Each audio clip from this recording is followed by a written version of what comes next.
The setting for this video is an oral examination on English literature, but don't worry if you don't know the subject. The video enters near the end of the examination, and the student's performance has been average so far. The student demonstrates knowledge of Tolkien and one poem, but the answers about Shakespeare are terrible. Watch how the examiner reacts to the student's answers and how the student uses the information the examiner provides.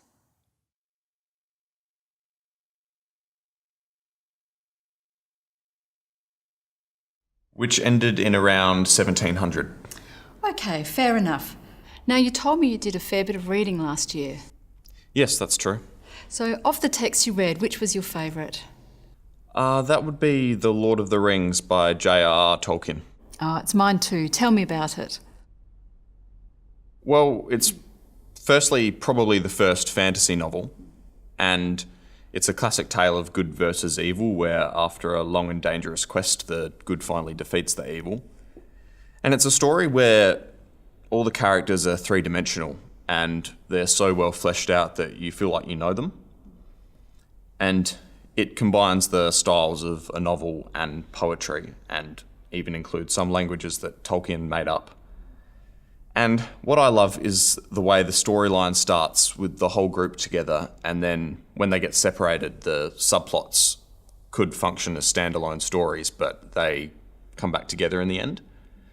And what's also impressive is the way that the Hobbit story and the Lord of the Rings story are so well connected, and obviously they're preceded by the Silmarillion, but you can read them in any order.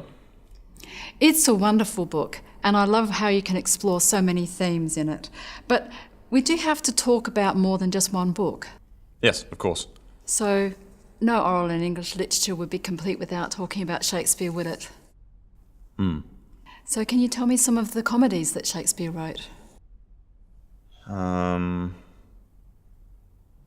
Much Ado About Nothing.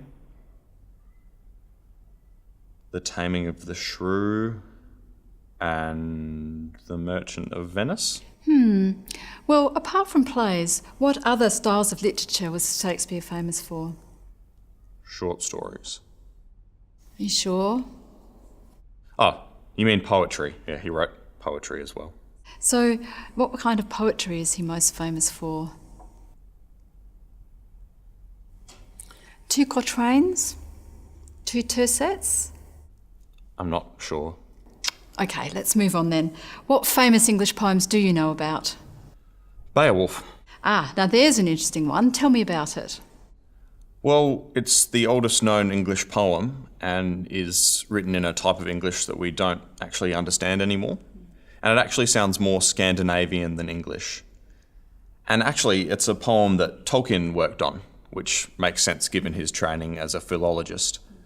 And I'm sure he would have used that knowledge when he was creating the languages in The Lord of the Rings. Yes, I guess he did.